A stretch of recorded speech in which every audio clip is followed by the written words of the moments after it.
সে যে কেন আসে না, কিছু ভালো লাগে না, এবার আসুক তারে আমি মজা দেখাবো। দেখবেন ভাইয়েরা যখন বিদেশে থাকে, এলাকায় দেবরের আমদানি কমে না বাড়ে, ওরা ভাবি দুয়ারে যায় স্লোগান দেয়, ভাবি ভাইয়া তোমার বর, আমি যে দেবর, ভেবে দেখো ভাবি কার কত দাবি, ভাই গেছে মালয়েশিয়ায়, আমি তো দেশে আসি। কথা কন না কেন? সুযোগ পাইলে ভাবি রুমের ভিতরে প্রবেশ করে বলে, ভাবি আপনার যে চেহারা দেখে মনে হয় না যে আপনার বিয়ে হয়েছে। এই বদমাইশ, বিয়ে না হলে ভাবি ডাকিস কারে? ভাবি যে ডিজিটাল ভাবি গুলো শুনে খুশি হয়, আর ভাবি যদি হাফেজ আলেমা হইতো, মাদ্রাসায় পড়তো, আল্লাহর কোরআনের জ্ঞান থাকতো, তাহলে দেখে বলতো কুল্লিল মুমিনিনা ইয়াগুদ্দুনা মিন আবসারিহিম। হে দেবর, আল্লাহ তাআলা বলেছেন মুমিন পুরুষের দৃষ্টি থাকবে নিচের দিকে, আমাকে দেখার অধিকার তোর ভাইয়ের আছে, তোর জন্য আমাকে দেখা জায়েজ নাই, ঘর থেকে বের হয়ে যায়।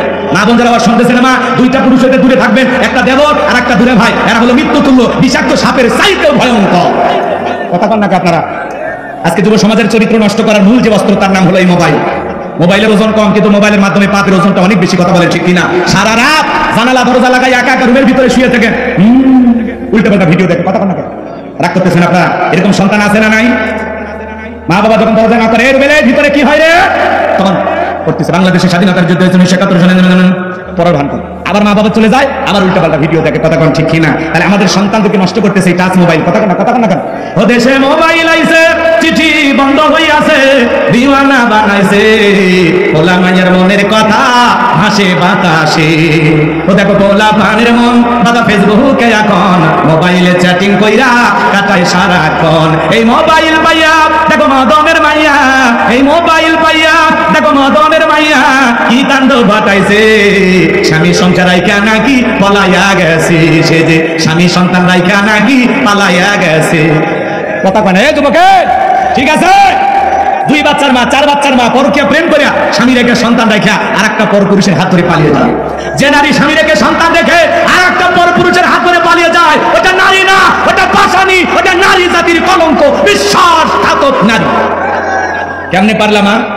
ও বোন, তুমি কেমনে পারলা স্বামী রেখা সন্তান রেখা আর একটা পর পুরুষের হাত ধরতে? কেমনে পারো? এই পরকীয়ার অভিশাপে হাজারো পরিবার ধ্বংস হয়ে যাচ্ছে। আজকে বাড়ি হলো সেই টাঙ্গাইল, চলে আসছে যশোর। কেন তুমি যশোরে কেন? সুজিপুর বাজারে বা এই গ্রামের বলটু কি করছি? বলে আমি বলবো না। আরে না বললে আমরা বুঝবো কেন? বলে এই গ্রামের বলটু আমার সাথে প্রেম করেছে, মোবাইল আর কি করছে? বলে আমরা স্বামী স্ত্রীর মতো হোটেলে থাকা বললাম। তার কি হয়েছে?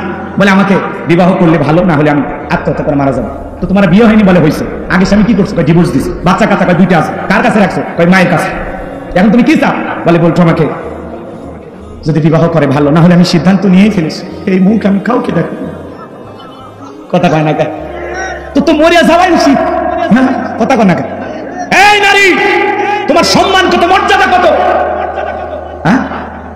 নারীর মর্যাদা কত? ইসলাম নারীকে কত উঁচু আসনে বসে রাখছে। নারীর সম্মান মর্যাদা কত? ও মা, তোমার মতো নারী পেট থেকে নবী রাসূলদের জন্ম হয়েছে, ওলামায়ে কেরামদের জন্ম হয়েছে, হাফেজ আলেমদের জন্ম হয়েছে। ও মা, তোর পায়ের নিচে আমাদের জান্নাত। মা, কেমনে পারলা নিজেকে কলঙ্কিত করতে? কথা কন না কেন? কেমনে পারলা নিজেকে সস্তা বানাইতে?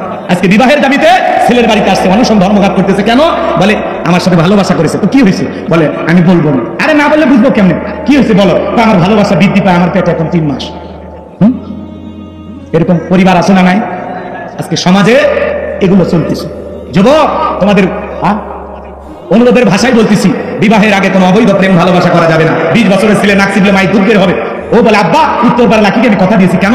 ভাই আমি তাকে বিবাহ করতে চাই, রাজি থাকলে 1 চাকুন, নাহলে 2 চাকুন। পিতামাতা রাজি হয় না, পালিয়ে যা, বিয়ে করে। এই ছেলে, একটা ডায়েরি নিয়ে আসো আর লিখে রাখো, পিতামাতার অবাধ্য হয়ে মা বাবার মনে কষ্ট দিয়ে কোনো সন্তান যদি পালিয়ে বিয়ে করে, ওই সন্তান জীবনে কখনো সুখী হতে পারবে না, পারবে না, পারবে না। পিতামাতার দোয়া আছে যেখানে বরকত আছে, সেখানে মা বাবার অবাধ্য হয়ে বিয়ে করবা, জীবনটা জাহান্নাম হয়ে যাবে। কথা বলে ঠিক কিনা? পিতামাতার দোয়া আছে যেখানে ভাগ্য খুলবে, সেখানে মা বাবার দোয়া আছে যেখানে কল্যাণ আছে, সেখানে মুরব্বীদের দোয়া আছে যেখানে বরকত আছে। একা মাতদারি করিস না। কথা কয় না? মা বোনদেরকে বলবো, মা নিজেকে সস্তা বানাবেন না। ও মা, তোমার অনেক দাম, তোমার অনেক মর্যাদা। মা, নিজেকে পর্দার ভিতরে রাখো। দেখলা না 8 বছরের শিশু একটা কন্যা আসিয়ার কি অবস্থা হয়ে গেল? এই জন্য আসিয়া প্রমাণ করে দিল, দুলে ভাই কখনো আপন ভাই হয় না, তাহলে কখনো বাবার মতো হতে পারে না। কথা বলে ঠিক কিনা?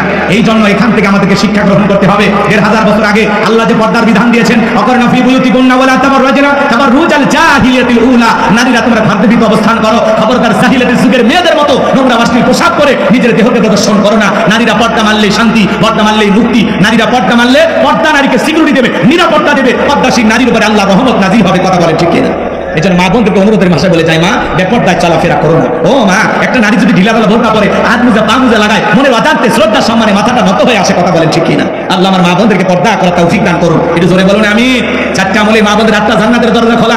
1 নাম্বার নামাজ, 2 নাম্বার রোজা, 3 নাম্বার ফরজ পর্দা, 4 নাম্বার স্বামীর খেদমত। ও মা, আপনাদের আমল কম, দামটা বেশি। আল্লাহ আল্লাহ আমার মা বোনদেরকে পর্দা মাইনা চলার তৌফিক দান করুন। জোরে বলুন আমি।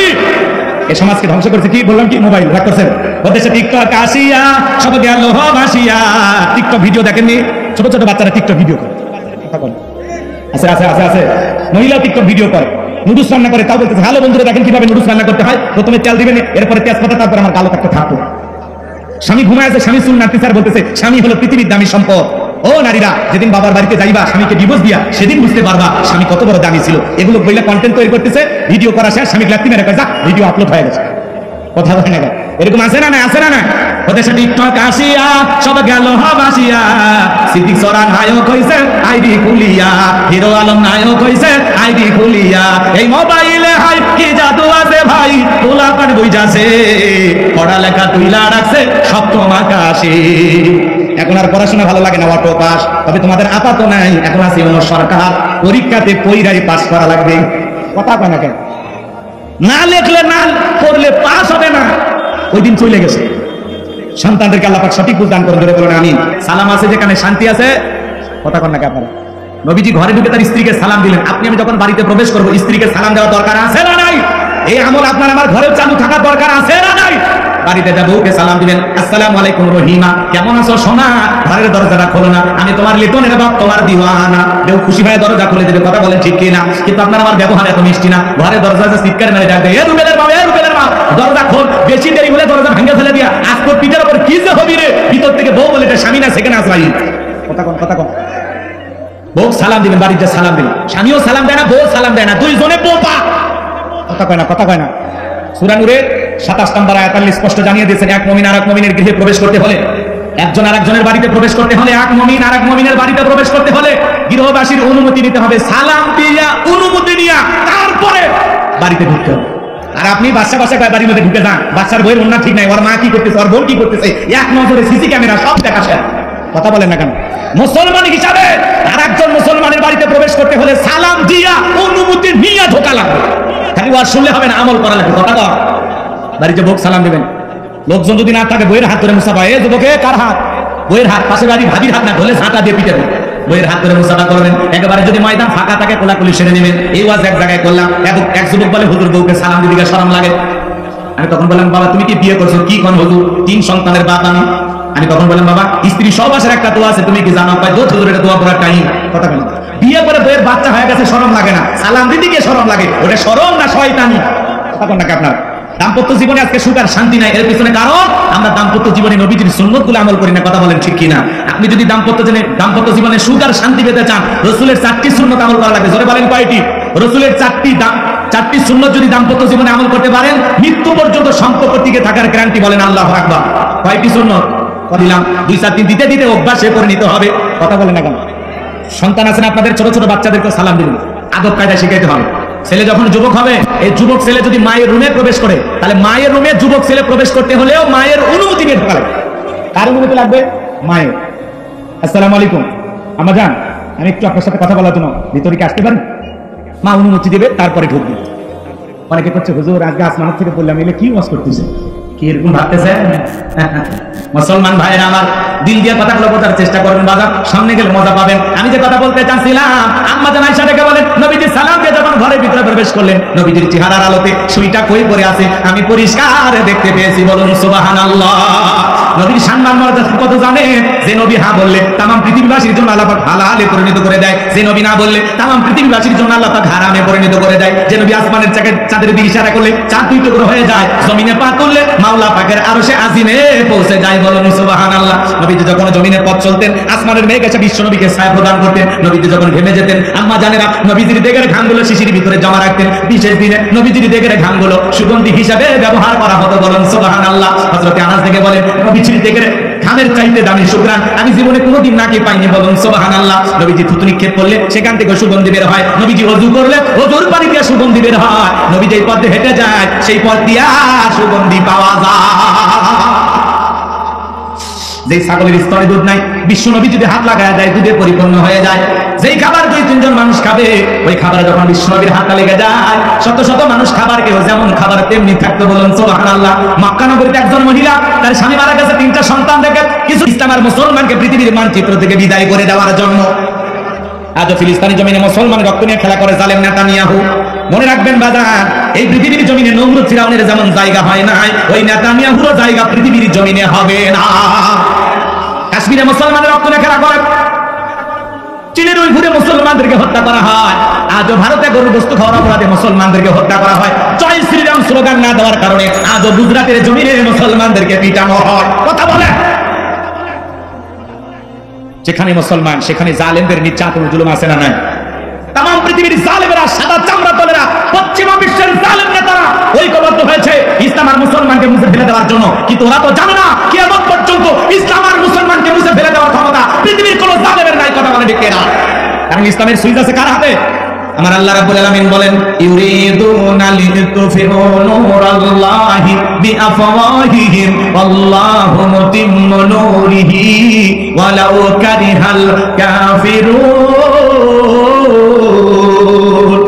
সূরা সাদ আয়াত নাম্বার 8 আল্লাহ রাব্বুল আলামিন জানিয়ে দিলেন, কাফিররা চায় বুকের বুকের দিনের আলোকে, ইসলামের আলোকে, কোরআনের আলোকে নিভাইয়া দিতে। আমার আল্লাহ ডেকে বলেন, আল্লাহু মুতিম্মু নূরিহি, এই জমিনে দিনের আলোকে, কোরআনের আলোকে, ইসলামের আলোকে আমি আল্লাহ রাব্বুল আলামিন প্রতিষ্ঠিত করে ছাড়ব। যদিও কাফির বেঈমানদের অন্তরে যত ধরনের জ্বালা যন্ত্রণা হোক না কেন, বলুন আল্লাহু আকবার। ইসলাম ছিল, আছে, থাকবে। ইসলামকে মুছে ফেলতে আসবে যারা, পৃথিবীর মানচিত্র থেকে ওই জালেমদেরকে মুছে ফেলে দেবেন আমার আল্লাহ। কথা বলেন না কেন? আমার আল্লাহ ডেকে বলে, আমার নাম আল্লাহ। যারা দিতে চাই আমি আল্লাহর সাথে পাল্লা, আমি রাখবো না তাদের ঘাড়ে কাল্লা। চিৎকার মেরে বলুন সুবহানাল্লাহ। আল্লাহর সাথে পাল্লা দিয়ে কোনো জালেম টিকতে পারে? জোরে বলেন, টিকতে পারে? যাদের হাতে মুসলমানের রক্ত লেগে আছে তাদের পরিণতি ভালো হবে না। বাংলার জমিনে যারা সোনার মানুষদেরকে ফাঁসির দড়িতে ঝুলিয়েছিল, শাপলা চত্বরে বিদ্যুৎ বন্ধ করে, মিডিয়া বন্ধ করে, 2013 সালে 5ই মে শাপলা চত্বরে যারা আলেমদেরকে, হাফেজদেরকে হত্যা করেছিল, নির্ভর মানুষদেরকে বছরের পর বছর জেলখানায় বন্দী করে রেখেছিল, যাদের হাতে মুসলমানের রক্ত লেগেছিল, ক্ষমতার চেয়ে ছুঁয়ে তারা পালিয়ে গেছে। কথা বলেন ঠিক না? আমরা বারবার বললাম ম্যাডাম পদত্যাগ করেন। আল্লাহ বলে, কিসের পদত্যাগ? ওরা যে অন্যায় অপরাধ করেছে শুধু পদত্যাগ না, আমি আল্লাহ ওদেরকে দেশ ত্যাগ করতে বাধ্য করব। ইন্না বাতশা রাব্বিকা লাশাদীদ, আল্লাহর পাকড়াও বড় কঠিন। আল্লাহ ধরে না, সেদিন ধরবে মামু বাড়ি দিল্লি গিয়ে পড়বে। কথা বলেন ঠিক না? ক্ষমতার চেয়ে ছুঁয়ে পালিয়ে গেছে। কথা বল, বড় বড় কথা বলতে পালাবো না, হারাবো না, কই পালিয়ে তো গেলে। আগামী তো সিদ্ধান্ত নেন, আর যাই হোক কোন নারীকে এই দেশের প্রধানমন্ত্রী বানানো যাবে না। যেই দলেরই হোক, পুরুষ হবে আমাদের প্রধানমন্ত্রী। কারা কারা আছেন হাত তুলে দেখা? পুরুষ হবে আমাদের প্রধানমন্ত্রী। কথা বলেন ঠিক কিনা? লিল্লাহি তাকবীর। হ্যাঁ, হাত নামান। নারীদের দেখার দিন শেষ, আগামীতে পুরুষের বাংলাদেশ। পুরুষ হবে আমাদের নেতা। পুরুষ পুরুষ কথা কয় না কেন? মেয়ে মানুষের রাগ বেশি, জেদ বেশি, অভিমান বেশি। দেখেন না, স্বামীর সাথে ঝগড়া লাগে, হাড়ি পাতি ভেঙে ফেলে দেয়, স্বামী তুলে আসার মানে রাগ করে সংসার দিয়া বাপের বাড়ি পালিয়ে যায়। 20 কোটি জনগণ রাইকা, একটা সুন্দর দেশ রাইকা ক্ষমতার চেয়ার থেকে পালিয়ে গেছে। কেন চলে গেলেন? কেন চলে গেলেন? আপনি যদি পদত্যাগ করে জেলেও চাইতেন, তাও এই দেশের মানুষের ক্ষতি হইতো না। কথা ঠিক কিনা? কেন চলে গেলেন? আবার বলে, আমি দেশের কাছে এসে সব করে ঢুকবেন। যাওয়ার আগে বলে যাননি, আসার আগে কোনো অভিনয় করবেন না। যেই দিকটা মন চায় আপনি আসেন। কথা কন না কেন? এই দেশ আপনার বাবা, এই দেশ আপনার স্বামীর, আপনি আসেন। কথা কন না কেন? বিরক্ত হয়েছেন আমার কথা? বিরক্ত হবেন না। বড় বড় কথা বলতো না, কি বলেন? হক কথা দিতে লাগে না, যা হয় হয়ে যায়। আমার কল রেকর্ড মাঝে মাঝে ফাঁস হয়, বলে আমি দেশের এখনো প্রধানমন্ত্রী আছে। আপনি যদি প্রধানমন্ত্রী থাকেন ভারতে কি করেন? তাড়াতাড়ি কে চাচ্ছেন? আচ্ছা, ডক্টর ইউনূস সাহেব ধাক্কা মেরে ফেলে দিয়ে আপনি চেয়ারে বসেন, দেখি তো বাপের বেটি কেন। ক্ষমতার চেয়ার থেকে নামা সহজ, কিন্তু ওই চেয়ারে ওঠা কঠিন। কথা কা ক্ষমতা হারে আবল তাবল কথা বল। কেন চলে গেলেন? থাকলেন না কেন? কথা কন না আপনারা? আর ডক্টর ইউনূস সাহেব আহারি এমন এক মানুষ আমরা প্রধান উপদেষ্টা হিসেবে পাইছি, আলহামদুলিল্লাহ। পুরো পৃথিবীর বড় বড় লিডারেরা তাকে সালাম দেয়। ব্যাংককে দেখলেন না, আমাদের পাশের দেশের দাদা, সম্মান প্রদর্শন করতে গিয়ে সবাই মিলে দাঁড়িয়ে গেছে, বলে সরি দাদা, সরি। কথা কন না? দেখেছেন ডক্টর ইউনূসের পাওয়ার? দেখছেন? চীনে গেলেন, লাল গালিজার সংবর্ধনা। ব্যাংককে গেলেন, ফুলের মালা পাইলেন। নরেন্দ্র মোদী সাহেবের সাথে বৈঠক ছিল, সেই বৈঠকে অংশগ্রহণ করতে গেলেন, সবাই সম্মান প্রদর্শন করতে গিয়ে দাঁড়াইতে বাধ্য হয়েছে। এর নাম ডক্টর ইউনূসের পাওয়ার। বাংলাদেশকে নতুন ভাবে স্বপ্ন দেখানোর জন্য এই 84 বছর উনি যা করতেছেন, ওনার জন্য আমাদের দোয়া ভালোবাসা আছে। কথা বলেন ঠিক না?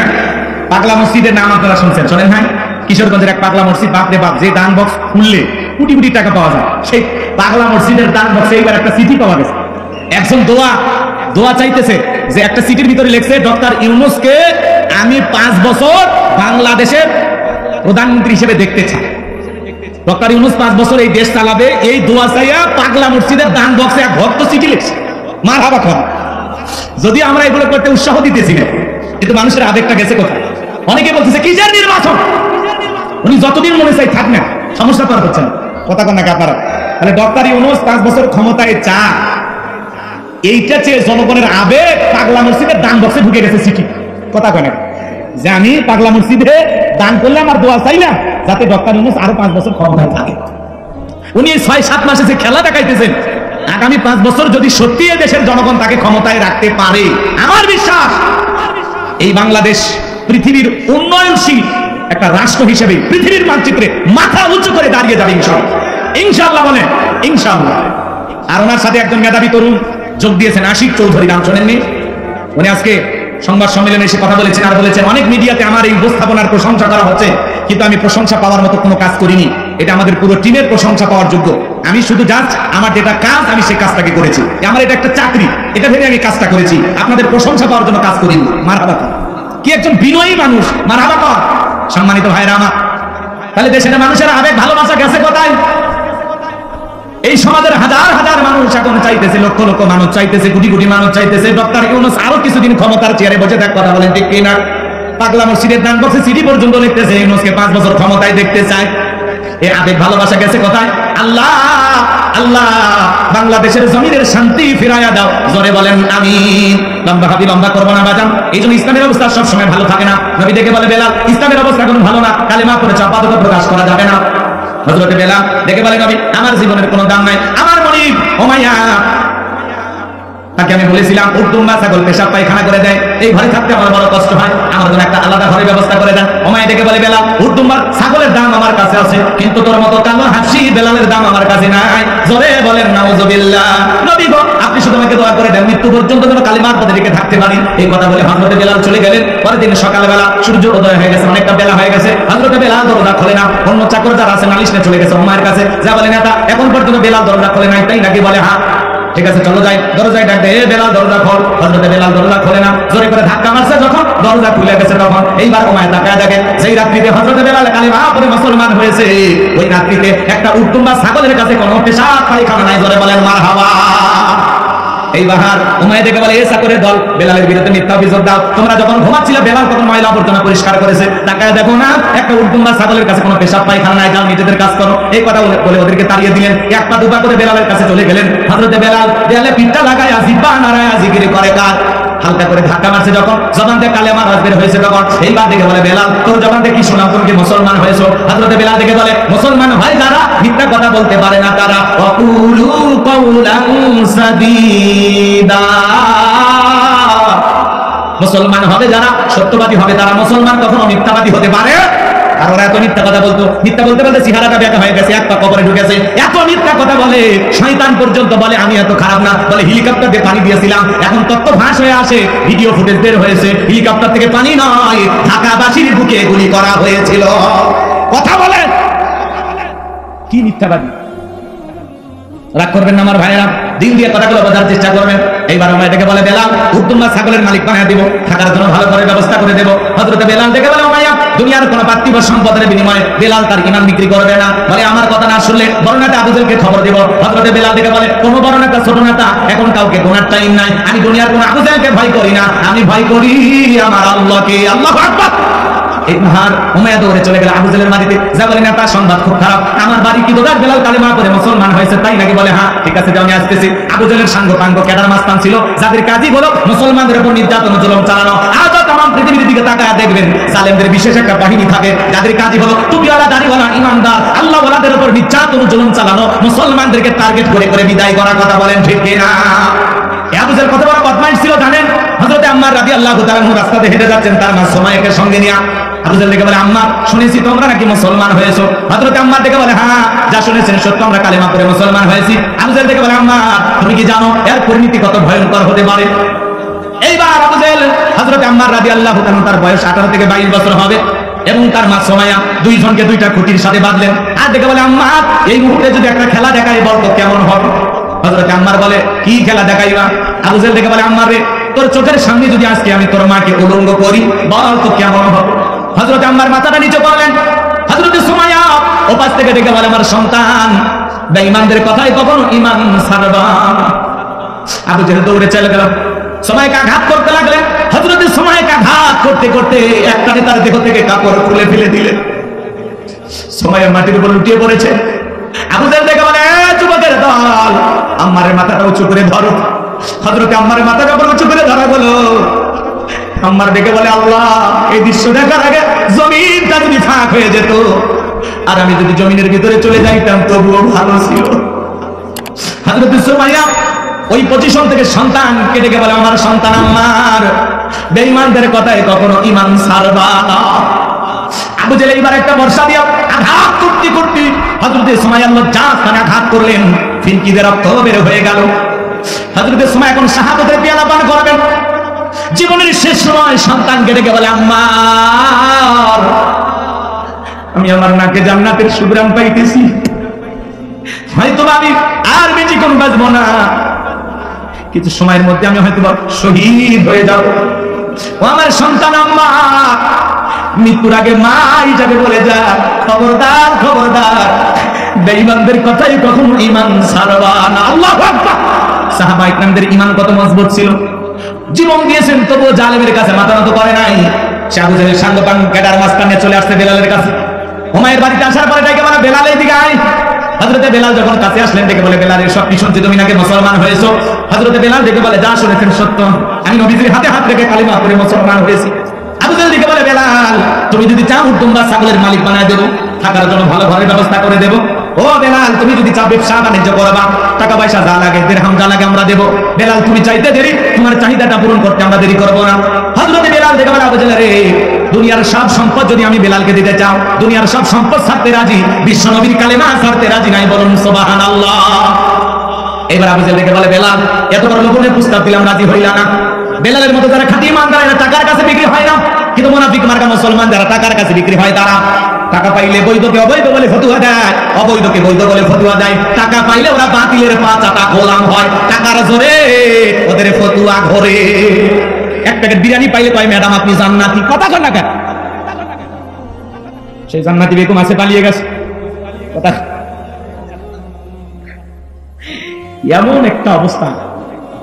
দেশের এমপি মন্ত্রী প্রধানমন্ত্রী থেকে শুরু করে ইউনিয়ন পর্যায়ে নেতা কর্মী পর্যন্ত পালিয়ে গেছে, মসজিদের হুজুর পর্যন্ত পালিয়ে গেছে। এরকম পতন পৃথিবীর ইতিহাসে কারো আর হয়নি, কথা কন না কেন? ভালো মানুষেরা পালায় কারা? চোর টাকা তারা দুর্নীতিবাজ। এক করবেন না, মনের অনেক ক্ষোভ জমে আছে। 16 বছরের কাজ একদিন আদায় করা যাবে, অনেক দুঃখ আছে। বাজানো আমার চলেন সামনের দিকে যাই। আমি গুনাহগার যে কথা বলতে চাচ্ছিলাম কষ্ট মনের মধ্যে নেবেন না। আবু জেহেল থেকে বলে বেলাল এত বড় লোভনীয় প্রস্তাব দিলাম রাজি হইলা না, সোজা আঙ্গুলে ঘিও না উঠলে আঙ্গুলে একটু বাঁকা করা লাগবে। এই কথা বলে যুবকদের লিয়ে দিল চাবুক দিয়ে পিটাম। হযরতে বেলালকে চাবুক দিয়ে পিটানো শুরু হলো। ওরা যত জোরে বেলালকে চাবুক মারে, বেলাল তত জোরে কালেমার জিকির করে। বাবারে মারে লাগতেছে ছাইরা দেয়, এগুলো বলেন। এরা মারে আর বেলাল জিকির করে, সুবহানাল্লাহ কোন। এইবার আবু জেহেল ডেকে বলে বেলাল মারতে মারতে চামড়া ফেটে যখন রক্ত ঝরতেছে, আবু জেহেল ডেকে বলে বেলাল চামড়া ফেটে রক্ত ঝরতেছে তবুও কি নবী মুহাম্মাদের কালেমা ছাড়বে না? হযরতে বেলাল ডেকে বলে আবু জেহেল রে মারতে মারতে যদি মেরেও ফেলে দাও জীবনটা দিতে রাজি, নবীজির কালেমা ছাড়তে রাজি নাই। চিৎকারে মেরে বলুন সুবহানাল্লাহ। এবার আবু জেহেল ডেকে বলে এ যুবকের দল বেলালের পায়ের রশি দিয়ে বাঁধো, উটের পায়ের সঙ্গে লাগাও। হযরতে বেলালের পায়ের রশি দিয়ে বাঁধা হলো, উটের পায়ের সঙ্গে লাগাইয়া আরবের উত্তপ্ত গরম বালিতে ছেঁচড়াইয়া ছেঁচড়াইয়া ঘোরা হলো।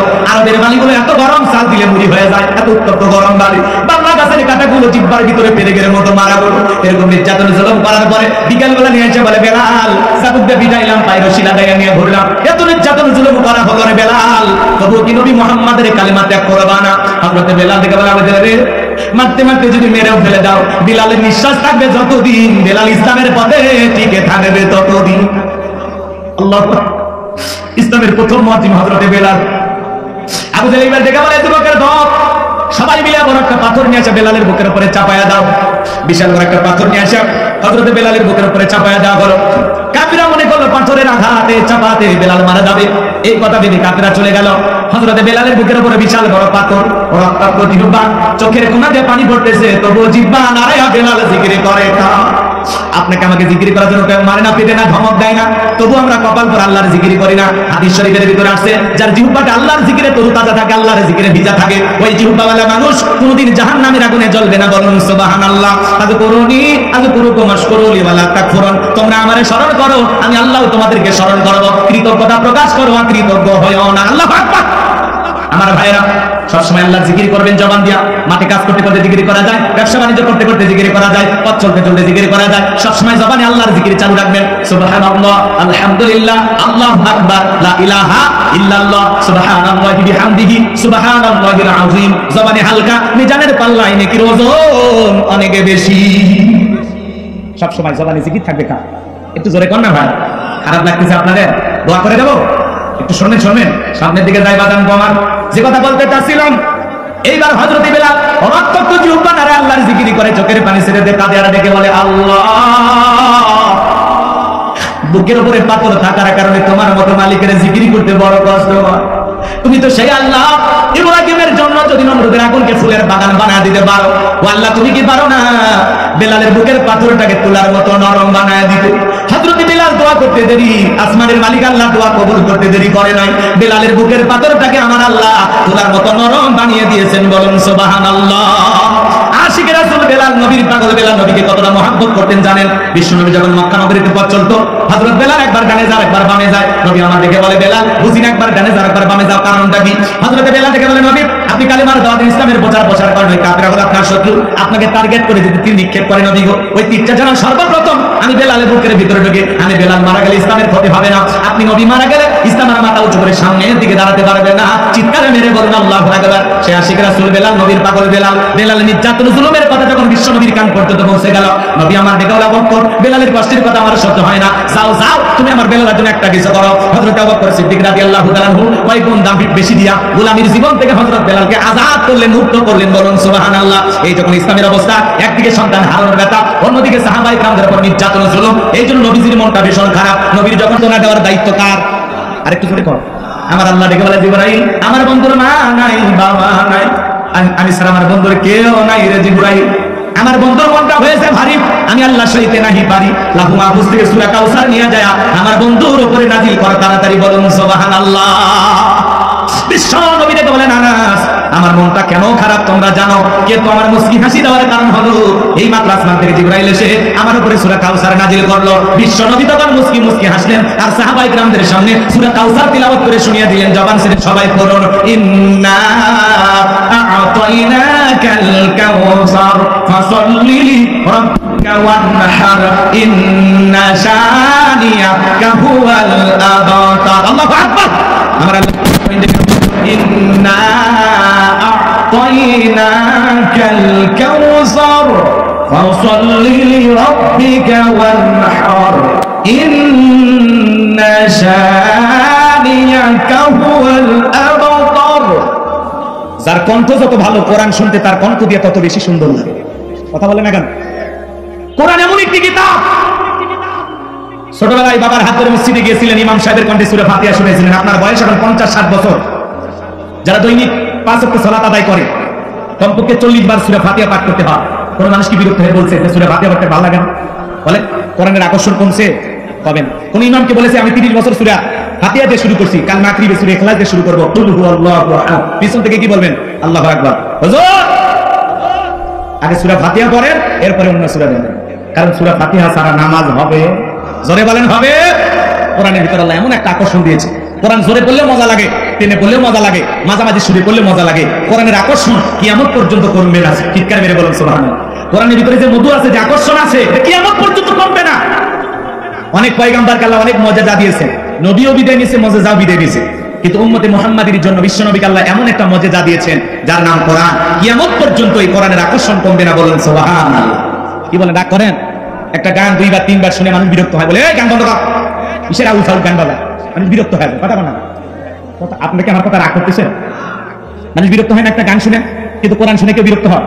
আর যদি কেউ বলে কোরআন শুনে আমার বিরক্ত লাগে, খারাপ লাগে, বুঝবেন আপনার অন্তর কি হয়েছে, মরিচা পড়ছে, আপনি ধ্বংস হয়ে গেছেন। কথা কম। মনটা যদি আবু বকরের মতো নরম হয়, কোরআন শুনে ঈমানটা বাড়বে। আর মনটা যদি আবু জেলের মতো শয়তানিতে ভরা থাকে, আবু জেল সারা রাত কোরআন শোনার পরে হেদায়েত ভাগ্যে জোটেনি। কথা বলে ঠিক না? মনটা আবু বকরের মতো নরম করে। আমার ভাইয়েরা কষ্ট হচ্ছে আপনাদের। তাহলে কোরআনের সাথে আমাদের সম্পর্ক রাখা দরকার আছে না নাই? নিজেরা আলেম হতে পারেনি, হাফেজ হতে পারেনি, সন্তানদেরকে মাদ্রাসায় পড়াইয়া হাফেজ আলেম বানানোর দরকার আছে না নাই? নায়কের বাবা হয় লাভ নাই, গায়কের বাবা হয় লাভ নাই। যে অভিভাবক তার মা নিজের হাতে সন্তানকে গানের স্কুলে, নাচের স্কুলে ভর্তি করায়, এরকম মা বাবা আছেন? সন্তানকে শিখায় সারে গামা পা নি ধা পা গা জামা গা গা গা গা, বলেন এগুলো শিখালে সব পাওয়া যাবে? যে মা বাবা সন্তানকে গানের স্কুলে, নাচের স্কুলে ভর্তি করে দেয়, ওই মা বাবা নিজের হাতে সন্তানকে জাহান্নামের আগুনে ফেলে দিয়েছে। কথা বলেন ঠিক কিনা? সন্তানকে মাদ্রাসায় পড়াইতে হবে, দিন শিখাইতে হবে। সন্তানের মুখে গান শুনলে মা বাবা খুব সুন্দর, হ্যাঁ রে ছেলে বড় হলে শিল্পী হবে, হ্যাঁ সন্তান একটু নাচতে পারলে ডান্সার হবে। এই সমস্ত অভিভাবকের কপাল পুড়ছে, কপাল পুড়ছে।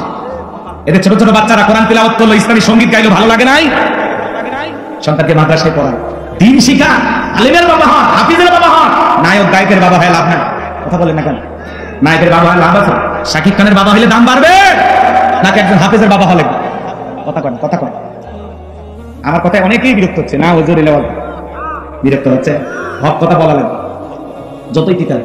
আমার আল্লাহ রাব্বুল আলামিন বলেন ইন্না আ'তাইনাকাল কাউসার, অবশ্যই আমি আল্লাহ পাক আপনাকে হাউজে কাউসার দান করেছি। বলেন সুবহানাল্লাহ। এই পৃথিবীর অন্য কোন নবী রাসূলকে আল্লাহ তাআলা হাউজে কাউসার গিফট করেন নাই, আপনার আমার নবীকে আল্লাহ তাআলা হাউজে কাউসার দান করেছেন। ইন্না আ'তাইনাকাল কাউসার, নিশ্চয়ই আমি আল্লাহ পাক আপনাকে হাউজে কাউসার দান করেছি। এই হাউজে কাউসারের পানি দুধের মতো সাদা, মধুর চাইতে মিষ্টি, পানির মতো ক্লিয়ার। ওই কঠিন কিয়ামতের ময়দানে যেদিন বিচার দিবস কায়েম হয়ে যাবে, বিচার দিবসের একদিন হবে 50,000 বছরের সমান। ওই কঠিন কিয়ামতের ময়দানে যেদিন সূর্য হাত মাথার উপরে চলে আসবে, সূর্যের তাপে জমিনটা হয়ে যাবে তামার জমিন, পাহাড় পর্বত নদী নালা খাল বিল বিল্ডিং আমার কোনো কিছু থাকবে না। কুল্লু মান আলাইহা ফান, এই পৃথিবীর জমিনের সবকিছু আল্লাহ তাআলা ধ্বংস করে দেবেন। যেদিন বেঈমানদের জুব্বা নাভি পর্যন্ত ঝুলে আসবে, যেদিন ভাই ভাইয়ের পরিচয় দিবে না, ইয়াউমা ইয়াফিরুল মারউ মিন আখি ওয়া উম্মিহি ওয়া আবি ওয়া সাহিবাতিহি ওয়া বানি, যেদিন ভাই ভাইয়ের কাছ থেকে পালিয়ে যাবে, মাতা পিতা সন্তানের কাছ থেকে পালিয়ে যাবে, স্ত্রী স্বামীর কাছ থেকে পালিয়ে যাবে, সন্তানেরা মা বাবার কাছ থেকে পালিয়ে যাবে। কিয়ামতের ময়দান যখন কায়েম হয়ে যাবে, কেউ কারো উপকারে আসবে না। ওই কঠিন কিয়ামতের ময়দানে আল্লাহর আরশের ছায়া ছাড়া আর কোনো ছায়া থাকবে না। ওই ছায়ার ভিতরে আল্লাহ তাআলা শাস্তিহীন মানুষকে ছায়া দান করবেন। এটা কিয়ামতের ময়দানে আল্লাহ তৈরি করা ভিআইপি গ্যালারি, সেখান থেকে তারা কিয়ামতের ফাইনাল খেলা উপভোগ করবেন। মানুষ দলে দলে পানি পানি বলে চিৎকার মারবেন আর বিশ্ব নবীর দিকে রওনা করবেন। কিছু মানুষের চোখের সামনে আল্লাহ তাআলা পথের আবরণ তৈরি করে দিবেন। নবী তখন দেখে বলবেন, আল্লাহ সংখ্যায় আমি আমার অনেক উম্মতকে দেখতে পাইলাম, কেন জানি সংখ্যাটা কমে গেল, বুঝতে পারলাম না। আমার আল্লাহ ডেকে বলে, বন্ধু আপনি পাইকারি দরে সবাইকে হাউজে কাউসারে পানি পান করাইতে পারবেন না। দুনিয়ার জীবনে দুইটি অপরাধ করেছিল যারা, আজকে আপনার হাতে হাউজে কাউসারের পানি পাবে না তারা। জোরে বলেন কয়টি অপরাধ? ও যশোরবাসী হাত তুলে বলেন তো কয়টি অপরাধ? এই দুইটি অপরাধ আপনার আমার ভিতরে থাকতে পারে কিনা জানার দরকার আছে না নাই? দুইটি অপরাধ কি কি একটু শুনে যান বাজান, মারাত্মক দুইটা অপরাধ। আল্লাহ ডেকে বলে, নবী দুইটি অপরাধ করেছে যারা, আপনার হাতে হাউজে কাউসারের পানি পাবে না তারা। বিশ্ব নবী হাউজে কাউসারের পিয়ালায় দাঁড়িয়ে আছেন, হযরত আবু বকর সিদ্দিক রাদিয়াল্লাহু তাআলা পিয়ালাগুলো ভরায়া দিবেন। শুনেন শুনেন, মাঝখানে দাঁড়িয়ে থাকবেন হযরত ওমর বিশ্ব নবী হাতে দিবেন, আর নবীজি তার আদরের উম্মতদেরকে খুঁজে খুঁজে কিয়ামতের ময়দানে হাউজে কাউসারের পানি পান করায় দিবেন। বলেন সুবহানাল্লাহ। নবীজির হাতে এক পেয়ালা হাউজে কাউসারের পানি যদি পান করতে পারেন, জান্নাতে ঢোকা পর্যন্ত আপনার তৃষ্ণা মিটে যাবে। বলেন সুবহানাল্লাহ। নবীজির হাতে কিয়ামতের ময়দানে কারা কারা হাউজে কাউসারের পানি পান করতে চান, দুইটা হাত তুলে আল্লাহকে দেখান।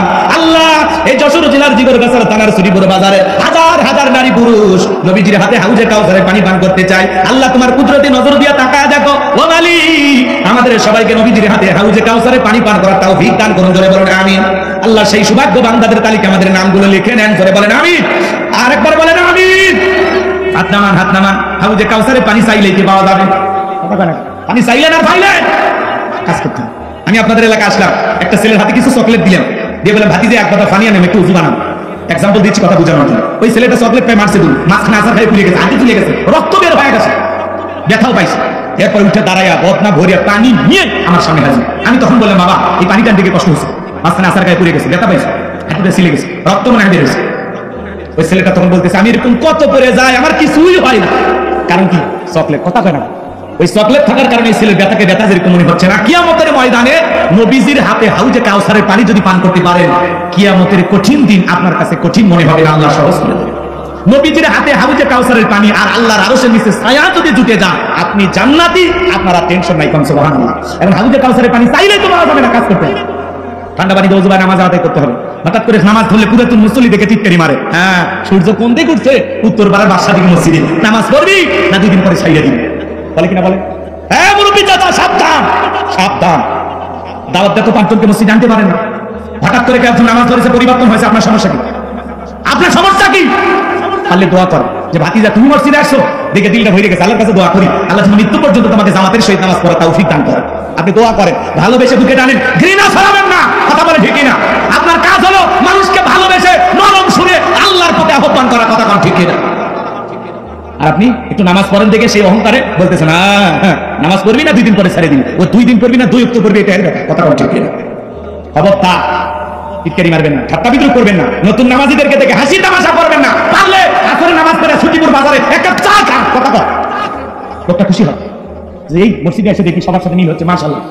যুবক বয়সে দাঁড়িয়ে রাখছে, ওইদিনের সমালোচনা। এই বসে দাঁড়িয়ে রাখি, দাঁড়িয়ে রেখে বউ নিয়ে ঘুরতে গেছে। ভাবি আসসালামু আলাইকুম, সাথে চাচার খবর কি? বউ বাড়িতে এসে রাগ করে, তোমার সাথে বাইরে যাওয়া যায় না কেন? ভাই আমার ডাকে ভাবি, তোমার ডাকে চাচা। দেও এদিকে করেন। যেই বউ নবীর সুন্নাত দাড়িকে মহব্বত করে না, ওই বউ আপনাকে 100% ভালোবাসা দিতে পারবে না। কথা বলে ঠিক না? দাড়ি হলো নবীর সুন্নাত। কার জন্য? কথা কয় না? পৃথিবীর সকল নবীদের মুখে দাড়ি ছিল। দাড়ি হলো পুরুষের সৌন্দর্য। যার মুখে দাড়ি নাই, মহিলারও দাড়ি নাই, পুরুষের দাড়ি নেই। আপনি যশোর থেকে ঢাকার পথে রওনা করেছেন, আল্লাহ না করুক বাস দুর্ঘটনা আপনি মারা গেছেন, পকেটে টুপি নাই, মুখে দাড়ি নাই, মানুষ তখন কি করবি? কাপড় খুলে দেখি মাথা কাটা আছে না নাই। কথা ঠিক না? এই জন্য হয় মুখে দাড়ি না হয় একটা টুপি নিয়ে পড়েন। আপনি যে মুসলমান, কথা কন না আপনারা। এই যে মাহফিলে আসেন, কয়জনের মাথায় টুপি? চলেন আমার সাথে নোয়াখালী, ফেনী, লক্ষ্মীপুর, ময়মনসিংহ, জামালপুর, প্রত্যেকটা শ্রোতার মাথায় খালি টুপি দেখুন। কথা ঠিক? এই জন্য হয় পকেটে টুপি না হয় মুখে দাড়ি নিয়ে রাস্তায় বের হই, আর না হলে দুর্ঘটনায় মারা গেলে মানুষের ইজ্জত খুলিয়ে দেখতে। কথা কন ঠিক না? রাগ করতেছেন আপনারা মনে হয়? তাহলে হাউজে কাউসারের পানি চাইলে পাওয়া যাবে না। হাউজে কাউসারের পানি পান করতে গেলে কাজ করতে হবে 2টি। 2টা আঙ্গুল তুলে বলেন তো কয়টি? 2টি। আর জোরে জোর হলো না, উঠাই যাবে। আর একটু বেশি করে অভ্যাস করেন। 16 বছর মিছিল করতে পারেননি, সামনে মিছিল করাবেন। রাগ করতেছেন? হাউজে কাউসারে পানি পান করতে গেলে 2টি কাজ করা লাগবে। আল্লাহ তাআলা সেটা 2 নম্বর আয়াতে জানিয়ে দিলেন। সবাই জবান সেটা আমার সঙ্গে তেলাওয়াত করুন। ফাসাল্লি রাব্বিকা ওয়ানহার। বলেন ফাসাল্লি রাব্বিকা ওয়ানহার। 1 নাম্বার হলো রবের উদ্দেশ্যে সালাত আদায় করা লাগবে। ফাসাল্লি রাব্বিকা, রবের উদ্দেশ্যে সালাত। নামাজ হবে একমাত্র কার জন্য? কুলিন্না সালাতি ওয়া নুসুকি ওয়া মাহইয়ায়া ওয়া মামাতি লিল্লাহি রাব্বিল আলামিন। সূরা আনআম আয়াত নাম্বার 162। আল্লাহ রাব্বুল আলামিন জানিয়ে দিলেন, নবী আপনি বলুন আমার নামাজ, আমার কুরবানি, আমার জীবন, আমার মরণ লিল্লাহি রাব্বিল আলামিন, আসমান জমিনের প্রতিপালকের জন্য। তাহলে মুমিন জীবনের সব ইবাদত হবে একমাত্র আল্লাহ তাআলাকে রাজি খুশি করার জন্য। কথা বলেন ঠিক কি না? ফাসাল্লি রাব্বিকা, রবের উদ্দেশ্যে সালাত। যেমন তেমন ভাবে নামাজ পড়লে হবে না, নামাজের মতো আদায় করা লাগবে। আল্লাহ বলেন ফাল্লিয়াবুদু রাব্বা হাদাল বাইত আল্লাযী আত'আমাহুম মিন জু ওয়া আমানাহুম মিন আল্লাহ তাআলা বলেন এই ঘরের মালিকের ইবাদত করো। ইবাদত যদি ইবাদতের মতো হয়, নামাজ যদি নামাজের মতো হয়, বান্দারে 5 ওয়াক্ত সালাতে মাথা নত করে আমি আল্লাহকে যদি সিজদার মতো সিজদা দিতে পারো, আমি আল্লাহ তোমাদেরকে 2টা জিনিস দেব। যে বান্দা 5 ওয়াক্ত সালাতে মাথা নত করে আমি আল্লাহকে সিজদা দেবে, 1 নাম্বার ওই বান্দার জন্য আমি আল্লাহ রিজিকের ব্যবস্থা করব। যে বান্দা আমি আল্লাহকে রাজি খুশি করার জন্য 5 ওয়াক্ত সালাতে মাথা নত করবে, ওই বান্দাকে আমি আল্লাহ না খাওয়ায় রাখবো না, আমি আল্লাহ তার রিজিকের ব্যবস্থা করব। আপনাদের এলাকার প্রাণী বের হয় রাত 1টা 2টার দিকে, ওটা কুহু কইয়া চিল্লাই, নাম হলো শিয়াল পণ্ডিত। ওর নামে কি আপনাদের জিগর গাছায়? ভাতের হোটেল আছে, মুরগির হোটেল আছে, ওরে খাওয়াই কে? ব্যাংকের অ্যাকাউন্টে টাকা জমানো আছে। একটা পাখি সকালবেলা খালি পেটে নিচ থেকে বের হয়ে যায়, সন্ধ্যাবেলায় ওই পাখির পেটটা ভরে বাসায় ফেরত আসার ব্যবস্থা করে নাকি? সাগরের বড় বড় নীল তিমিগুলো আহারি টনকে টন খাবার খায়, ওদের খাওয়াইবে। আল্লাহ যদি পৃথিবীর এত মাখলুককে খাওয়ায়, আমরা হলাম আশরাফুল মাখলুকাত, কুনতুম খায়রা উম্মাতিন উখরিজাত লিন-নাস। আল্লাহ বলেন তোমাদেরকে উত্তম জাতি বানাইলাম, ভিআইপি বানাইলাম। আল্লাহকে আমাদেরকে না খাওয়ায় মারবে না। আমার আল্লাহ ডেকে বলেন ওয়া মা মিন দাব্বাতিন ফিল আরদি ইল্লা আলাল্লাহি রিজকুহা সূরা হুদের ভিতরে আল্লাহ পাক জানিয়ে দিলেন এই পৃথিবীর এমন কোন বিতরণশীল প্রাণী নাই যার রিজিকের ব্যবস্থা আমি আল্লাহ আসমান থেকে করি না। ওই আটলান্টিক মহাসমুদ্রের 33,000 ফিট গভীর অতল পানির নিচে থাকা ছোট্ট একটা প্রাণী, তার রিজিকের ব্যবস্থা আমি আল্লাহ আসমান থেকে করি। চিৎকারে মেরে বলুন সুবহানাল্লাহ। তাহলে এক নাম্বার আল্লাহ রিজিকের ব্যবস্থা করবেন, ওয়া আমানাহুম মিন খাউফ। দুই নাম্বার সকল ভয় থেকে আল্লাহ নিরাপত্তা দিবেন। আপনি 2 লাখ টাকা নিয়ে যশোর শহর থেকে আপনার এই ছুটিপুর বাজারে আসবেন, রাত 2টা বাজে মনে মনে ভাবতেছেন আল্লাহ টাকা নিয়ে বাড়ি পর্যন্ত যাইতে পারবো নাকি, ছিনতাইকারী কবলে পড়ে টাকা যান 2টাই হারাবো, ভয় আছে না নাই, চুরির ভয় আছে না নাই? কথা বলেন না কেন? স্বাধীনতার 54 বছর কেটে গেল, কত নেতা ক্ষমতার চেয়ারে বসে চুরি বন্ধ করতে পারে নাই। মানুষের তৈরি করা তন্ত্র মন্ত্র দিয়ে চুরি, দুর্নীতি, টেন্ডারবাজি, চাঁদাবাজি, খুন, ধর্ষণ বন্ধ হবে না। কথা কয় না কেন? রাগ করতেছেন আপনারা? চুরি বন্ধ করতে হলে আল্লাহর আইন লাগবে। আজ থেকে 1500 বছর আগে আল্লাহ জানিয়ে দিয়েছেন ওয়াসারিকু ওয়াসারিকাতু ফাকতাউ আইদিয়াহুমা জাযাআম বিমা কাসাবা নাকালাম মিনাল্লাহ। সূরা মাইদার 38 নম্বর আয়াতে আল্লাহ তাআলা জানিয়ে দিয়েছেন চোর পুরুষ হোক আর নারী হোক, আল্লাহর বিধান, আল্লাহর ফয়সালা, চোরের হাত কেটে দাও। একটা চোরের হাত কেটে সোশ্যাল মিডিয়ার মাধ্যমে যদি আমরা ফালাও করে প্রচার করতে পারতাম, বাংলাদেশের সমস্ত চোরেরা তওবা করে আল্লাহর ওলি হয়ে যেত। কথা বলেন ঠিক কিনা? কিন্তু কে শুনে কার কথা? আজও গেল না মনের ব্যথা। এখন উচিত কথা যদি কই পিঠের উপর দিয়া যাবে মই আনবে কিছু লোক কিনা খাবে বগুড়ার স্পেশাল দই। যত দোষ নন্দ ঘোষ, সত্যটা বললে দোষ, করলে অন্যায়ের প্রতিবাদ, নামটা হবে তোমার মৌলবাদ, নামটা হবে তোমার জঙ্গিবাদ। আল্লাহর আইনকে চালু করবে, সরিষাই তো ভুল। আমরা বারবার বললাম আল্লাহর আইনকে চোরের বিচার করেন, ধর্ষকের বিচার করেন, ওরা শোনে না। শোনে? কথা বলেন শোনে? শোনে না। কে শুনবে? কারা আল্লাহর আইন চালু করে? কারণ ওরা কলমের খোঁচা দিয়ে যে পরিমাণে দুর্নীতি করে, ওরা মনে করে প্রথম হাত তো আমারই কারণ। কথা বলছে হ্যাঁ, যে পরিমাণে দুর্নীতি করছে মেম্বার থেকে প্রধানমন্ত্রী পর্যন্ত সবার হাত কাটা যাবে। কথা কোন ঠিক না? ওরা ভয়ে আল্লাহর আইন চালু করে না। ওরা তখন বলে না এগুলো 1500 বছরের পুরাতন আইন, এগুলো ব্যাকডেট। এই বেটা ব্যাকডেট না আপডেট, খালি একটা টেস্ট কর, টেস্ট কর। কথা কোন কি কথা কোন নাকি আপনারা? এই জমিনে আল্লাহর আইন চালু কারা কারা আছেন একটু হাত তুলে দেখান। ইল্লাহি তাকবীর। আলা লাহুল খালকু ওয়াল আমরু। সৃষ্টি যার আইন চলবে সে আল্লাহ। ইফতিজিং, দুর্নীতি, খুন, ধর্ষণ বন্ধ হয় না। গণধর্ষণ, শিশু ধর্ষণ, যেখানে সেখানে ধর্ষণ বন্ধ হয় না। একজন চিনাকারী নারী পুরুষের বিচার